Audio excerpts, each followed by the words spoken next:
گزشتہ سبق میں ہم نے جار مجرور کی ترکیب شروع کی تھی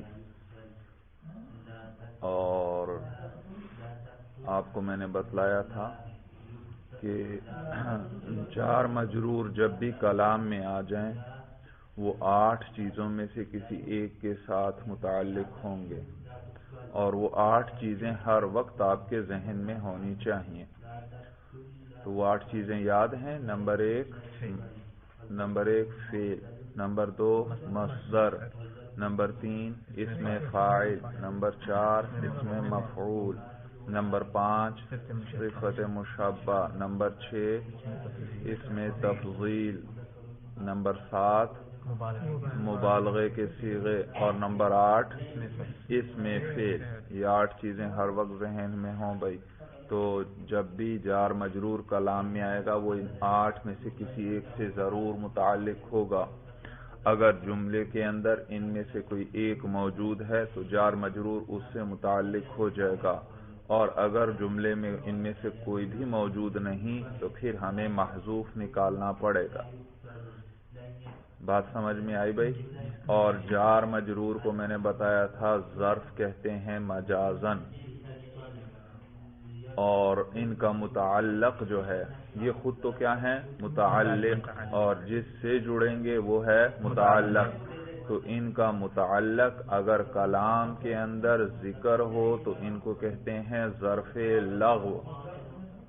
ان کو کیا کہتے ہیں؟ ظرف لغو۔ اور اگر ان کا متعلق محذوف نکالنا پڑے تو پھر ان کو کہتے ہیں ظرف مستقر بھائی، ظرف مستقر۔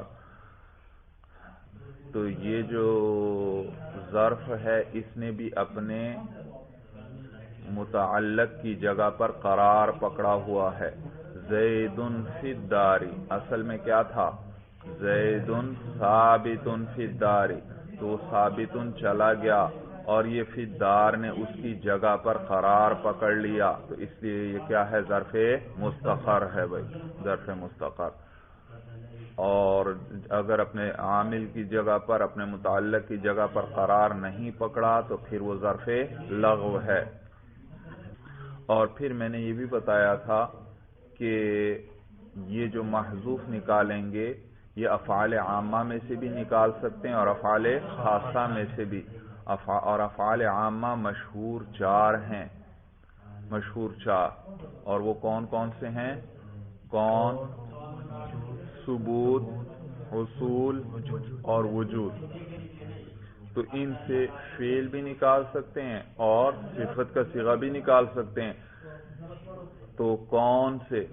اگر فعل نکالنا ہو تو عموماً کیا نکالتے ہیں؟ کان، اور اگر صفت کا صیغہ نکالنا ہو تو کائن، اور ثبوت سے اگر فعل نکالنا ہو تو ثبتا، اور اگر صفت کا صیغہ نکالنا ہو تو ثابت، اور حصول سے اگر فعل نکالنا ہو تو حصل، اور اگر صفت کا صیغہ نکالنا ہو تو حاصل۔ اور وجود میں البتہ فرق پڑے گا کہ وہاں پر فعل مجہول نکالنا ہے اور صفت کا صیغہ اس میں فاعل نہیں نکالنا بلکہ اس میں مفعول۔ تو زید فی الدار، اے زید وجود سے بنائیں، زید وجد فی الدار، زید وجد فی الدار، یا اگر صفت کا صیغہ نکالنا ہے تو زید موجود فی الدار، اس میں مفعول نکالیں گے۔ بات سمجھ میں آ گئی بھائی؟ اس کے بعد ایک ضابطہ جو پہلے بھی ذکر ہو چکا وہ بھی یاد رکھیں بھائی۔ یاد رکھیے نکرہ کے بعد اگر فعل آ جائے تو وہ فعل عموماً اس نکرہ کے لیے صفت بنے گا۔ کیا بنے گا؟ صفت۔ کس کے بعد اگر فعل آئے؟ نکرہ کے بعد اگر فعل آ جائے، کیونکہ فعل، ہاں ایک بات رہ گئی، یہ جو افعال عامہ نکال رہے ہیں آپ، ثبت بھی نکال سکتے ہیں ثابتن بھی، اور کانا بھی نکال سکتے ہیں کائنن بھی، حصلہ بھی نکال سکتے ہیں حاصلن بھی، وجودہ بھی نکال سکتے ہیں اور موجودن۔ لیکن فرق یہ ہے جب فعل نکالیں گے تو فعل اپنے فاعل یا نائب فاعل وغیرہ سے مل کر جملہ بنے گا، لیکن صفت کا صیغہ نکالیں گے تو وہ جملہ نہیں بنے گا، وہ مفرد کا مفرد ہی رہے گا، تو وہ اسے پھر شبہ جملہ کہتے ہیں۔ کیا کہتے ہیں؟ شبہ جملہ۔ یاد رکھو فعل کے ساتھ جب فاعل یا نائب فاعل ملتا ہے اور جتنی بھی چیزیں مل جائیں تو وہ جملہ بنتا ہے، لیکن یہ جو صفت کے صیغے ہیں ان کے ساتھ چاہے 1000 چیزیں جڑ جائیں یہ پھر بھی مفرد کے مفرد ہی رہتے ہیں، تو لہذا اس کو پھر جملہ نہیں کہیں گے بلکہ کیا کہیں گے؟ شبہ جملہ کہیں گے، شبہ جملہ۔ اور یہ تو آپ جانتے ہی ہیں کہ صفت کے صیغے کے لیے بھی فعل کی طرح فاعل یا نائب فاعل چاہیے ہوتا ہے۔ اس میں فاعل کے لیے کیا چاہیے ہوتا ہے؟ فاعل، اور اس میں مفعول کے لیے نائب الفاعل چاہیے ہوتا ہے۔ تو وہ ضابطہ میں ذکر کر رہا تھا ابھی کہ فعل کہ نکرہ کے بعد اگر فعل آ جائے تو وہ اس کے لیے کیا بنتا ہے؟ عموماً صفت بنتا ہے۔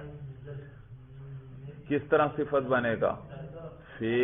جب فعل آیا نکرہ کے بعد تو وہ فعل اس کے لیے پھر کیا چاہیے؟ فاعل یا نائب فاعل، وہ پورا جملہ بنے گا، اور پھر پورا جملہ ہو کر وہ اس نکرہ کی صفت بنے گا۔ کیا بنے گا؟ صفت۔ اس سے ایک اور بات کا بھی پتہ چل گیا کہ جملہ جو ہے وہ نکرہ کے حکم میں ہوتا ہے۔ جملہ کس کے حکم میں ہوتا ہے؟ جملہ نکرہ کے حکم میں ہوتا ہے۔ جملے کے اپنے اندر خود چاہے 10 معرفہ آ رہے ہوں، لیکن جب پورا جملہ بن گیا اب وہ کس کے حکم میں ہے؟ نکرہ کے۔ جملے کے اندر تو معرفہ کئی موجود ہیں، لیکن جب پورا جملہ بن گیا اب وہ معرفہ نہ رہا، اب کیا بن گیا؟ نکرہ۔ اور جب نکرہ بن گیا تو نکرہ کے بعد نکرہ آ گیا، نکرہ کے بعد فعل تھا نا، وہ فعل کیا بن گیا؟ جملہ، اور جملہ بھی کیا؟ نکرہ، تو یہ بھی نکرہ ہوا، اور ما قبل میں بھی کیا آیا تھا؟ نکرہ، تو لہذا جب نکرہ کے بعد نکرہ آئے تو وہ کیا بنتے ہیں آپس میں؟ موصوف صفت بنتے، تو یہ بھی موصوف صفت بنیں گے۔ جبکہ معرفہ کے بعد اگر فعل آ جائے تو وہ عموماً اس سے حال بنتا ہے۔ کیا بنتا ہے؟ حال بنتا ہے۔ وہ جو معرفہ، وجہ کیوں حال کیوں بنے گا؟ کیونکہ ما قبل میں آیا معرفہ اور ما بعد میں کیا آیا؟ فعل، اور فعل کیا بنے گا؟ جملہ، اور جملہ کس کے حکم میں؟ نکرہ۔ تو ما قبل میں ہے معرفہ اور یہ ہے نکرہ، تو نکرہ تو معرفہ کی صفت نہیں بن سکتا، تو صفت نہیں بنے گا، پھر کیا بناتے ہیں اس کو؟ حال بناتے ہیں۔ اسی لیے قال اللہ تعالی، لفظ اللہ کے بعد تعالی، یہ فعل آ گیا۔ تعالی کیا ہے؟ فعل، باب تفاعل ہے، باب تفاعل، تو یہ فعل آیا تو اس کو پھر کیا بناتے ہیں؟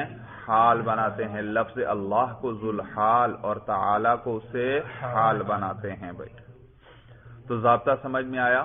کیا نکرہ کے بعد اگر فعل آئے تو عموماً کیا بنے گا اس کے لیے؟ صفت، اور معرفہ کے بعد فعل آئے تو عموماً اس کے لیے حال بنے گا۔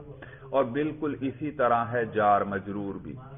نکرہ کے بعد اگر جار مجرور آ جائیں، کس کے بعد؟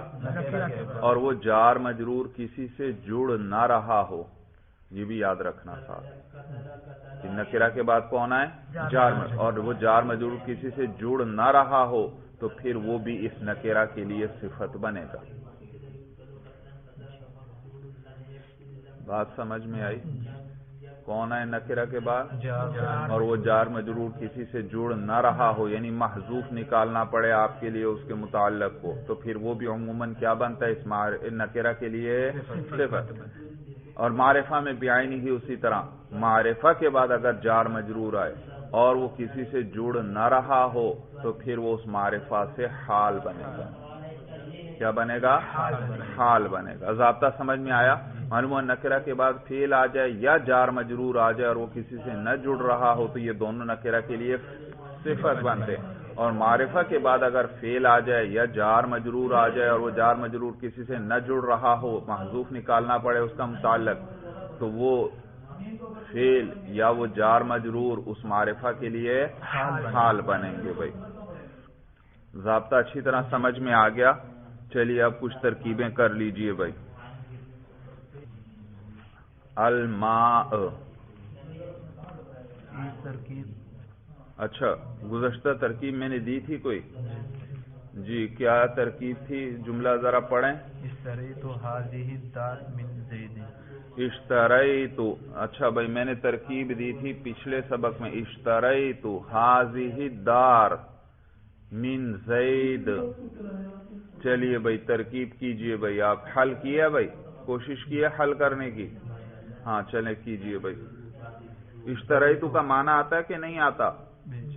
ہاں اشتریت کا معنی خریدنے کے بھی اور بیچنے کے بھی، دونوں معنی ہیں اس کے، لیکن زیادہ تر یہ استعمال خریدنے کے لیے ہوتا ہے. اشتریت فعل بفاعل. اشتریت فعل بفاعل. تا ضمیر اس کا فاعل. تا ضمیر اعراب اس کا مرفوع محلن اس کا فاعل. تا ضمیر مرفوع محلن فاعل. مرفوع کیوں؟ کیونکہ وہ فاعل ہے. کیونکہ فاعل ہے. شاباش. محلن کیوں کہا؟ کیونکہ وہ ضمیر ہے. کیونکہ ضمیر ہے مبنیات میں سے. بھائی تا پر تو میں پیش باقاعدہ پڑھ رہا ہوں، پھر آپ محلن کیوں کہہ رہے ہیں؟ لفظاً کیوں نہیں کہتے؟ یہ اس کا اعراب، یہ اس کی حرکت ہے. ہاں یہ اس کی حرکت ہے، یہ اس کا اعراب نہیں ہے بھائی. آگے هذه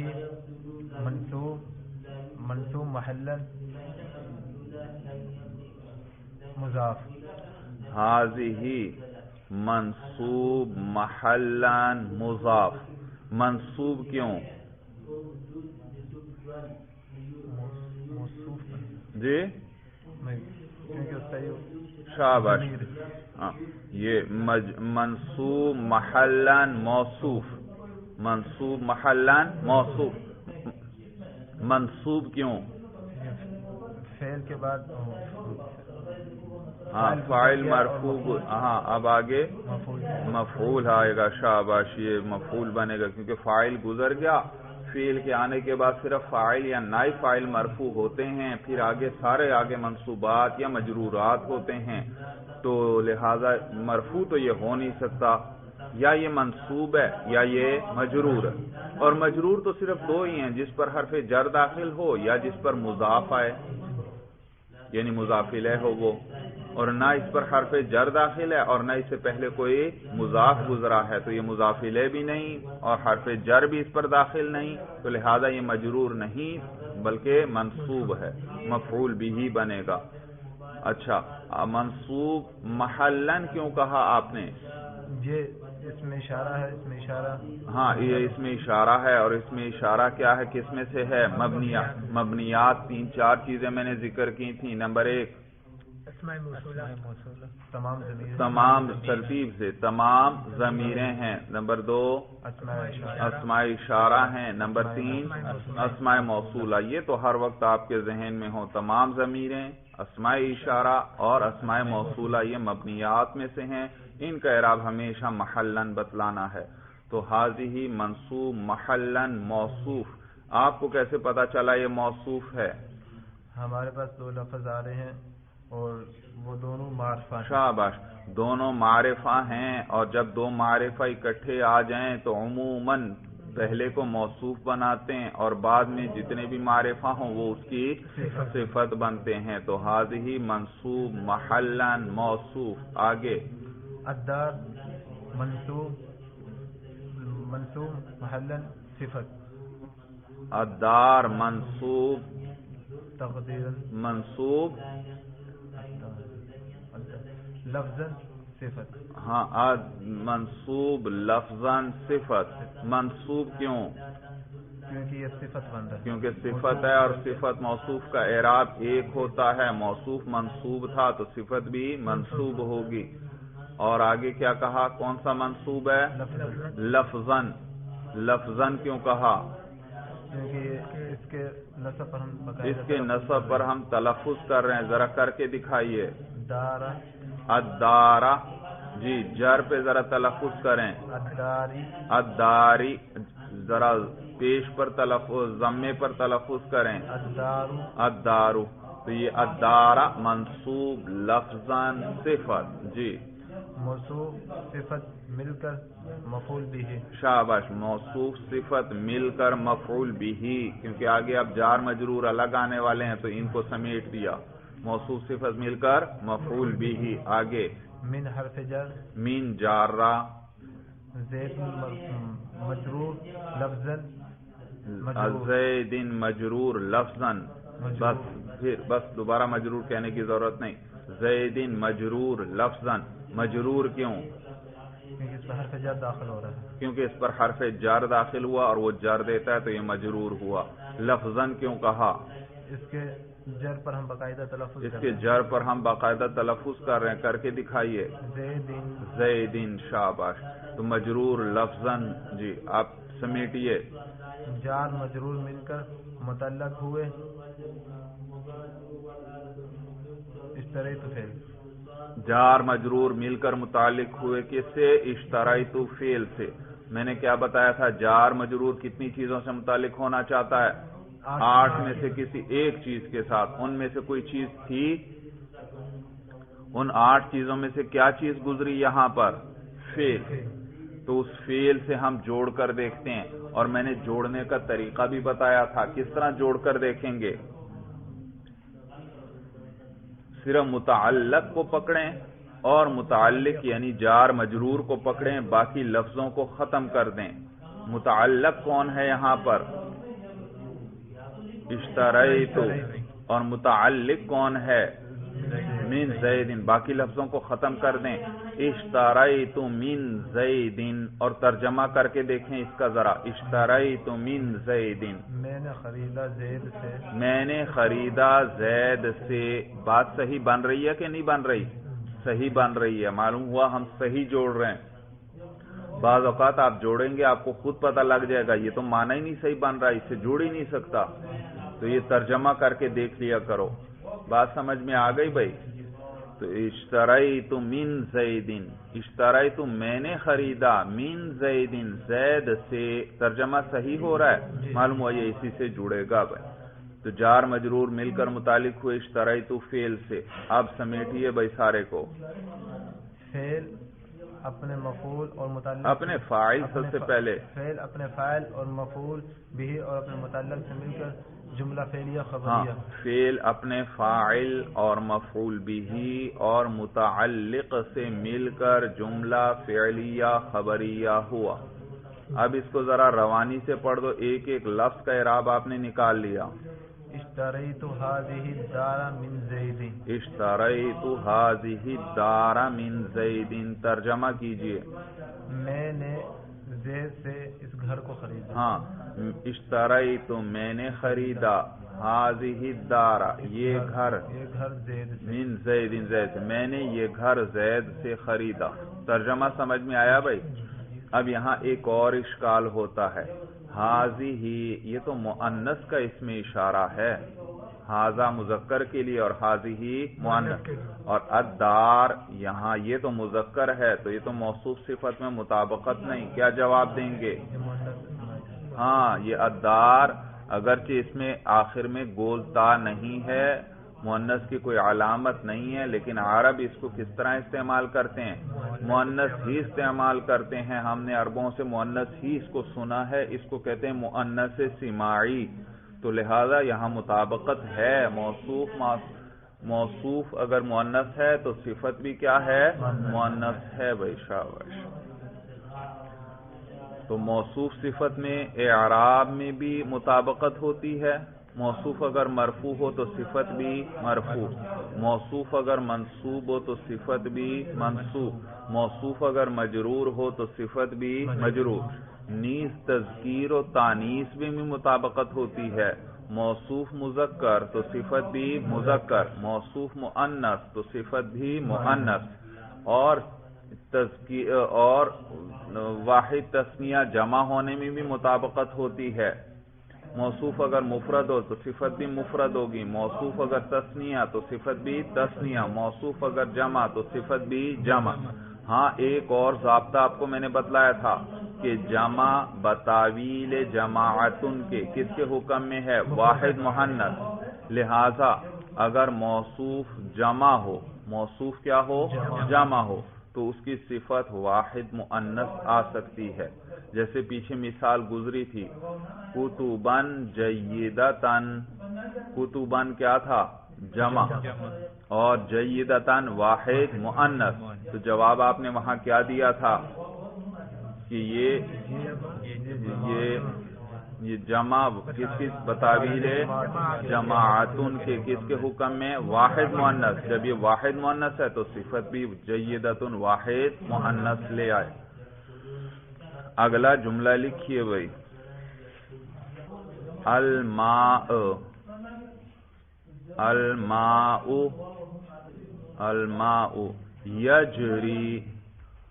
یجری یا جیم را اور پھر یا یجری علی الارض علی اور الارض. الماء یجری علی الارض. چلیے بھئی آپ ترکیب کیجئے. یہ جرا یجری کے معنی ہوتے ہیں بہنا بہنا. جیسے پانی کیا ہے زمین پر بہتا ہے. اچھا جی کیجئے بھئی ترکیب کیجئے. الماء مرفوع لفظا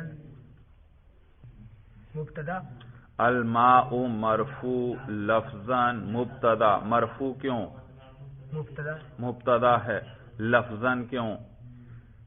اس کے رفع پر ہم تلفظ کر رہے ہیں. کر کے دکھائیے. الماء جی شاباش. تو الماء مرفوع لفظا مبتدا. آگے یجری فعل ہے جرا یجری. یجری فعل. آگے ہاں بھائی آپ کیجئے. یجری فعل جی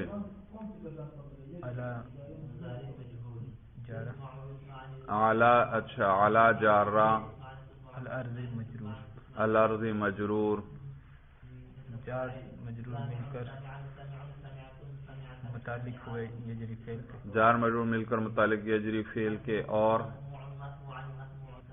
یجری فعل اپنے ہوا ضمیر جو کہ فاعل. ہاں ہوا ضمیر. پہلے تو آپ نے نہیں بتائی بھائی. جب بھی فعل آئے سب سے پہلے کس کو تلاش کرنا ہے؟ فاعل یا نائب فاعل کو. یہ فعل معروف ہے اس کے لیے تو فاعل چاہیے ہوگا. تو لہذا یوں کہیں یجری فعل با فاعل. چلیے اب کیجئے ترکیب بھائی. دوبارہ شروع سے کریں. الماء مرفوع لفظا مبتدا. الماء مرفوع لفظا مبتدا. یجری فعل با فاعل. یجری فعل با فاعل. جی فاعل اب بتائیے. ضمیر مرفوع محلا اس کا فاعل. یجری کے اندر ہوا ضمیر مرفوع محلا اس کا فاعل. شاباش. مرفوع کیوں؟ فاعل ہے کیونکہ فاعل ہے. محلن کیوں؟ محلا ضمیر ہے کیونکہ ضمیر ہے. شاباش. آگے علی حرف جر. اعلی جارہ. الارض مجرور. کون سا مجرور؟ لفظا. ہاں الارض مجرور لفظا. جی مجرور کیوں؟ اس پر حرف جر داخل. کیونکہ حرف جر داخل ہے. لفظا کیوں؟ اس کے جر پر ہم اس کے جر پر تلفظ کر رہے ہیں. کر کے دکھائیے. الارض. جی سمیٹیے اب. جار مجرور مل کر متعلق ہوئے یجری فعل کے. جار مجرور مل کر متعلق ہوئے یجری فعل کے ساتھ. بھائی جوڑ کر دیکھیں ذرا جڑتا ہے یا نہیں. یجری بہتا ہے علی الارض زمین پر. جڑ رہا ہے یا نہیں جڑ رہا؟ جی بتائیے. کتنی کوئی مشکل بات ہے؟ معنی صحیح ہو رہا ہے یا غلط ہو رہا ہے؟ بہتا ہے زمین پر. ہاں جڑ رہا ہے. سوچ میں کیوں ڈوب جاتے ہو بھائی؟ آسان سی بات ہے. بہتا ہے زمین پر چیز جڑ رہا ہے تو یہ اس سے جڑ جائے گا. شاباش. جار مجرور اپنے ہاں فعل اپنے فاعل. فعل اپنے فاعل اور اپنے جار مجرور سے مل کر. اور اپنے متعلق. فعل اپنے فاعل اور اپنے متعلق سے مل کر. جی فعل اپنے فاعل اور متعلق سے مل کر خبر. یجری فعل ہوا ضمیر جس کا فاعل وہ لوٹ رہی ہے الماء. ہاں یجری کے اندر ہوا ضمیر لوٹ رہی ہے الماء کو. یہ انہوں نے عائد بتلا دیا کیونکہ میں نے بتایا تھا جب خبر جملہ ہو یا شبہ جملہ ہو تو پھر عائد کا ہونا ضروری، جس چیز سے بھی آپ اس کو جوڑ رہے ہیں۔ تو ہوا ضمیر کس کو لوٹ رہی ہے؟ الماء کو، اور ضمیر مرجع میں مطابقت ہے وہ بھی دیکھنا ہے۔ ہوا ضمیر بھی مفرد مذکر، الماء بھی مفرد مذکر، دونوں میں مطابقت بھی ہے۔ تو یہ عائد بتلا دیا، ربط آ گیا، اب یہ خبر بن سکتی ہے۔ تو فعل اپنے فاعل اور متعلق سے مل کر جملہ فعلیہ ہو کر خبر، مبتدا خبر مل کر جملہ اسمیہ خبریہ ہوا۔ یجری علی الارض، یہ جملہ فعلیہ ہو کر یہ خبر ہوئی، اور پھر مبتدا اپنی خبر سے مل کر جملہ، اب اس جملہ اسمیہ بنے گا۔ تو خبر کیا آئی؟ جملہ فعلیہ۔ صورت سمجھ میں آ رہی ہے؟ تو اچھا، اب روانی سے اس کو پڑھ دیجئے پورے جملے کو۔ الماء یجری علی الارض، الماء یجری علی الارض، جی ترجمہ کیجئے۔ پانی بہتا ہے زمین پر، پانی زمین پر بہتا ہے، معنی سمجھ میں آیا بھائی؟ اب آپ سے اگر کوئی پوچھ لے یجری علی الارض، اس پورے جملے کا اعراب بتاؤ، آپ کیا بتائیں گے؟ مرفوع محلن، مرفوع محلن۔ مرفوع کیوں؟ کیونکہ یہ خبر بن شاباش، کیونکہ یہ خبر ہے، اور محلن کیوں؟ جملہ ہے، کیونکہ جملہ ہے، اور جملہ بھی کس میں سے ہے؟ مبنیات میں سے، حتیٰ کہ بعض علماء نے تو کہا یہ مبنی الاصل ہے، لیکن جمہور کے نزدیک مبنی الاصل نہیں، مبنی ضرور ہے لیکن مبنی الاصل نہیں۔ مبنی الاصل صرف 3 چیزیں ہیں، فعل ماضی، فعل امر حاضر معروف، اور تمام حروف۔ بھائی ترکیب سمجھ میں آ گئی بھائی؟ اگلا جملہ لکھیے بھائی، زینب زینب فی الدار، فی الدار، فی الدار۔ چلیے بھائی ترکیب کیجئے بھائی۔ زینب مرفوع لفظاً مبتدا، شاباش، زینب مرفوع لفظاً مبتدا۔ مرفوع کیوں؟ کیونکہ مبتدا ہے۔ لفظاً کیوں؟ کیونکہ اس کے رفع پر ہم تلفظ کر رہے ہیں۔ تلفظ کر کے دکھائیے۔ زینب، زینب۔ سوال پیدا ہوتا ہے تنوین کیوں نہیں پڑی؟ زینبن، تنوین کیوں نہیں لائے؟ کیونکہ معرفہ پر تنوین نہیں آتی۔ زیدن، زیدن بھی تو معرفہ ہے، اس پر تو تنوین آتی ہے۔ آپ بتائیے۔ ہاں یہ غیر منصرف ہے، غیر منصرف ہے۔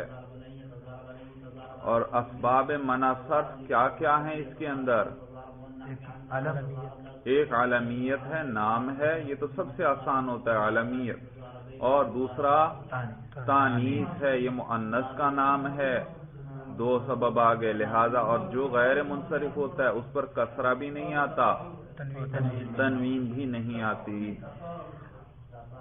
جی تو زینب مرفوع لفظاً مبتدا، شاباش۔ آگے بھائی، فی حرف جارہ، فی جارہ، الدار مجرور، پوری بات کیا کریں بھائی، اب کیوں دوری کرتے ہیں؟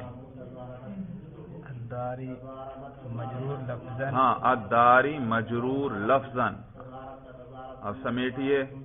جار مجرور مل کر متعلق ہوئے ثابت فعل، جار مجرور مل کر متعلق ہوئے کس سے؟ ثابت فعل سے۔ بھائی میں نے آپ کو ایک ضابطہ بتلایا تھا، وہ ضابطہ کیا تھا؟ نکرہ کے بعد جار مجرور آئے تو اس کے لیے کیا بنتا ہے؟ صفت، اور معرفہ کے بعد جار مجرور آئے تو اس کے لیے حال۔ لیکن یہاں ہم آپ کو کوئی کہہ دے حال کیوں نہیں بناتے؟ حال کیوں نہیں بناتے؟ تو وجہ یہ کہ یہ پورا جملہ ہے۔ کیا ہے؟ پورا جملہ۔ اور اگر ہم اس کو حال بنا دیں پھر تو مبتدا تو آ جائے گا، خبر کدھر گئی؟ زینب، زینب اس حال میں کہ فی الدار، وہ کہاں ہے؟ گھر میں۔ آگے کیا بات ہوئی؟ بات تو ہے ہی نہیں، خبر تو ہے ہی نہیں یہاں پر، لہذا یہاں پر یہ ایسا نہیں کریں گے، بلکہ یہاں اس کو کیا بنائیں گے؟ خبر۔ صورت سمجھ میں آ گئی بھائی؟ ہاں وہ ضابطہ بھی آپ کو بعض جگہ وہ کام آئے گا، اور یہ کہ معرفہ کے بعد جار مجرور آئے، کسی سے نہ جڑ رہا ہو تو اس کے لیے کیا بنے گا؟ حال۔ وہاں پھر اگر وہ مبتدا خبر ہے تو خبر الگ آ رہی ہوگی، یہاں تو اور کوئی خبر ہی نہیں ہے، لہذا اس کو حال نہیں بنائیں گے، اس کو کیا بنائیں گے؟ خبر بنائیں گے، کیونکہ بات پوری ہے۔ زینب فی الدار، زینب کہاں پر ہے؟ ہاں میں نے بتایا تھا معنی میں بھی غور کیا کرو، کچھ معنی سے ترکیب کا اندازہ ہو جاتا ہے۔ زینب گھر میں ہے، جب گھر میں کس کی بات کی؟ زینب کی، اور کیا بات کی؟ گھر میں ہے، معلوم ہوا جس کی بات کی وہ بنے گا مبتدا، اور جو بات کی وہ کیا بنے گی؟ خبر۔ اور اگر حال بناتے ہیں تو حال سے مل کے مبتدا بن جائے گا، آگے خبر بھی تو چاہیے ہمیں، تو پھر تو ادھوری بات ہے۔ تو آپ نے کس میں غور کرنا ہے؟ معنی میں بھی غور کرنا ہے، اس سے ترکیب حل ہوگی۔ جی تو فی الدار جار مجرور مل کر متعلق ہوئے کس سے؟ ثبتت۔ اچھا شاباش، اب انہوں نے بدل لیا، پہلے ثبتا کہا تھا، اب ثبتت۔ دیکھا ترکیب میں آپ غور کریں گے آپ کو خود اپنی غلطیوں کا اندازہ ہوگا۔ اب ماشاءاللہ ترکیب اپنی ہی غلطی کو بھی پکڑ لینا، فوراً سوچ کر معلوم ہوا ترکیب آپ کی بہتر ہوتی جا رہی ہے۔ تو جار مجرور مل کر متعلق ہوئے ثبتت فعل کے ساتھ۔ شاباش، آگے ثبتت فعل اپنے فاعل ہوا ضمیر، ہاں ثبتت فعل با فاعل، جس میں جب فعل کے ساتھ جڑی ہوئی ہو ضمیر یا اس کے اندر چھپی ہوئی ہے تو تعبیر کس سے کرنا ہے؟ فعل با فاعل۔ تو ثبتت فعل با فاعل۔ اب آپ سے کوئی پوچھے فاعل کیا ہے، آپ کیا کہیں گے؟ ہاں ہیا ضمیر، اس کا اعراب بھائی؟ مرفوع محلا فاعل۔ ہاں ہیا ضمیر مرفوع محلا فاعل۔ مرفوع کیوں؟ کیونکہ فاعل ہے۔ شاباش۔ محلا کیوں؟ کیونکہ مبنی ہے۔ اور کس کو لوٹ رہی ہے یہ ضمیر؟ زینب کو۔ یہ دیکھا انہوں نے عائد بھی بتلا دیا، اور ضمیر مرجع میں مطابقت بھی دیکھنی ہے۔ زینب مفرد مؤنث، ایک عورت ہے نا، اس کا نام ہے مفرد مؤنث، اور ہیا ضمیر بھی کون سی؟ مفرد مؤنث۔ تو معلوم ہوا ضمیر مرجع میں بھی مطابقت ہے، یہ ضمیر اس کو لوٹ سکتی ہے۔ اب آگے فعل اپنے فاعل اور اپنے متعلق سے مل کر شبہ جملہ ہو کر خبر۔ ہاں اچھا دیکھیں انہوں نے فی الدار کے لیے ثبتت فعل نکالا، کیونکہ فی الدار کیا ہے؟ جار مجرور، اور جار مجرور نے کتنی چیزوں سے متعلق ہونا ہوتا ہے؟ 8 میں سے ایک سے، اور ان 8 میں سے کوئی ایک بھی یہاں پر نہیں ہے۔ زینب تو ہے مبتدا، اس کے علاوہ نہ کوئی فعل ہے یہاں پر، نہ کوئی مصدر ہے، نہ اس میں فاعل کوئی آیا، نہ اس میں مفعول آیا، نہ صفت مشبہ، نہ اس میں تفضیل، نہ کوئی مبالغے کا صیغہ، اور نہ اس میں فعل، اور جڑنا تو اس میں ضرور ہے، تو لہذا اس مجبوراً ہمیں کیا کرنا پڑا؟ محذوف نکالنا پڑا۔ تو معلوم ہوا یہ فی الدار یہ ظرف لغو ہے یا ظرف مستقر ہے؟ ظرف مستقر ہے، کیونکہ اس کا عامل کیا ہے، اس کا متعلق کیا ہے؟ محذوف، یعنی اس نے اس کی جگہ پہ قرار پکڑا ہوا ہے۔ تو یہ متعلق ہوئے ثبتت سے۔ ثبتت فعل اپنے فاعل اور متعلق سے مل کر جملہ فعلیہ ہو کر خبر، مبتدا خبر مل کر جملہ اسمیہ خبریہ ہوا۔ اب آپ سے کوئی پوچھ لے ثبتت فی الدار یہ جملہ ہے، جملہ فعلیہ، اس کا اعراب بھی ہمیں بتا دو، تو آپ کیا کہیں گے؟ مرفوع محلا۔ مرفوع کیوں؟ کیونکہ یہ خبر بنا۔ ہاں کیونکہ یہ پورا جملہ خبر کی جگہ آ رہا ہے، اور خبر پر کون سا اعراب ہوتا ہے؟ رفع، تو یہ مرفوع ہے۔ تو یہ خبر مبتدا خبر مل کر جملہ اسمیہ خبریہ۔ اب روانی سے پڑھیے۔ زینب فی الدار، زینب فی الدار، ترجمہ کیجئے۔ زینب گھر میں ہے۔ زینب گھر میں ہے۔ شاباش۔ اگلا جملہ لکھیے بھائی۔ زید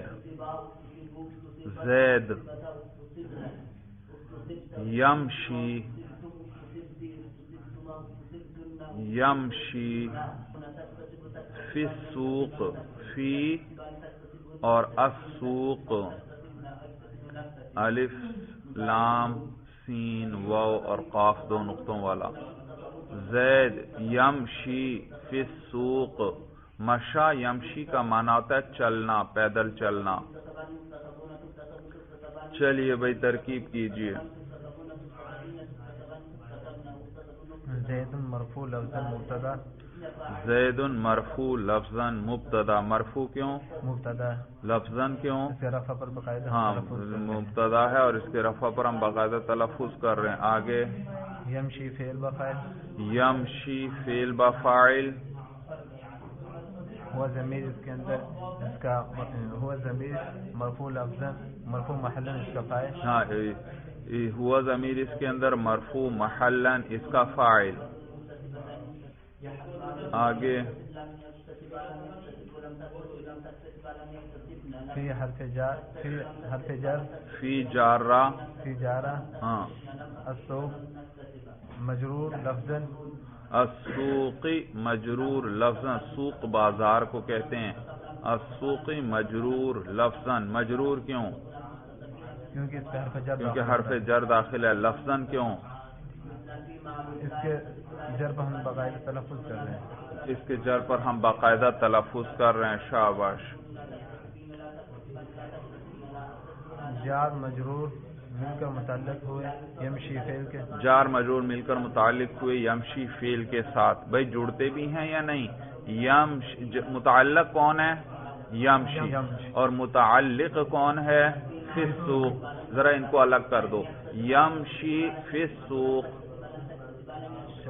چل رہا ہے فی السوق، بازار میں۔ جڑ رہا ہے کہ نہیں جڑ رہا؟ معنی صحیح ہو رہا ہے؟ ہاں معلوم ہے، یہ اسی سے جڑ جائے گا۔ جار مجرور مل کر متعلق ہوئے یمشی فعل کے ساتھ۔ اب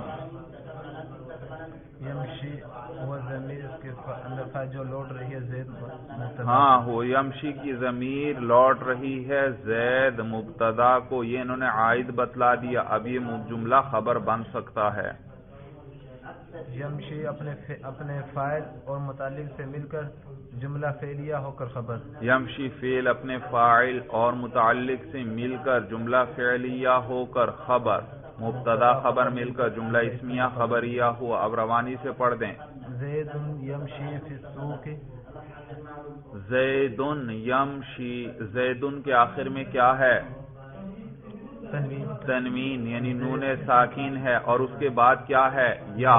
تو یا سے ما قبل نون ساکین آ گیا، اور آپ نے ضابطہ پڑھا ہے کہ حروف یرمیلون یعنی یا، را، میم، لام، واو، نون، ان سے پہلے نون ساکین آئے تو اس نون کو بھی اسی حرف کی جنس سے بدل کر اس میں ادغام کرتے ہیں، تو وہ نون بھی یا ہو کر یا میں ادغام ہو جائے گا۔ تو کیسے پڑھیں گے؟ زید یمشی فی السوق، زید یمشی فی السوق۔ دیکھا، یہ قرآن میں جب آپ پڑھتے ہیں تلاوت کرتے ہیں، یہ انہی ضابطوں کے تحت لفظوں کو ملایا جاتا ہے۔ ہاں پھر وہاں پر کیا کیا جاتا ہے؟ وہاں پھر وہ شد، زبر وغیرہ یہ چیزیں ڈال دیتے ہیں جس سے پڑھنے والے کو پتہ چلتا ہے، اگرچہ اس نے یہ ضابطے نہیں پڑھے ہوتے لیکن پھر وہ اعراب کے ذریعے وہ جو حرکتیں اوپر لگی ہوتی ہیں ان سے پہچانتا ہے۔ سورج سمجھ میں آ گئی بھائی؟ اب آپ کو تو پتا ہے اس کو کیا پڑھنا ہے، زید یمشی فی السوق، لیکن جس کو اس ضابطے کا نہیں پتا وہ تو زید یمشی پڑھے گا، تو پھر کیا کرتے ہیں؟ یا کے اوپر شد ڈال دیتے ہیں۔ طریقہ سمجھ میں آیا بھائی؟ جی یہی ضابطے سارے علماء نحو پر اللہ کروڑہا رحمتیں نازل فرمائیں۔ بھائی کتنا آسان کر دیا انہوں نے اس عربی پڑھنے کو، سمجھنے کو تمام لوگوں کے لیے۔ بھائی زید چل رہا ہے بازار میں، ہاں زید یمشی فی السوق، زید بازار میں چل رہا ہے۔ اگلا جملہ لکھیے، جاءنی، جاءنی قاضیانی، قاضی نہیں ہے قاضی، ضاد کے ساتھ اسی کی تثنیہ، قاضیانی من لاہور، من لاہور، جاءنی قاضیان، جاءنی قاضیانی من لاہور، جاء کا معنی ہوتا ہے آنا آنا. چلیے یہ ترکیب آپ نے حل کرنی ہے بھائی، اگلے سبق میں آپ سے پوچھوں گا بھائی، ہر ایک الگ الگ حل کرے اس کو بھائی. چلیے بس بھائی، ھذا ھو المرام، اللہ اعلم بحقیقت الکلام.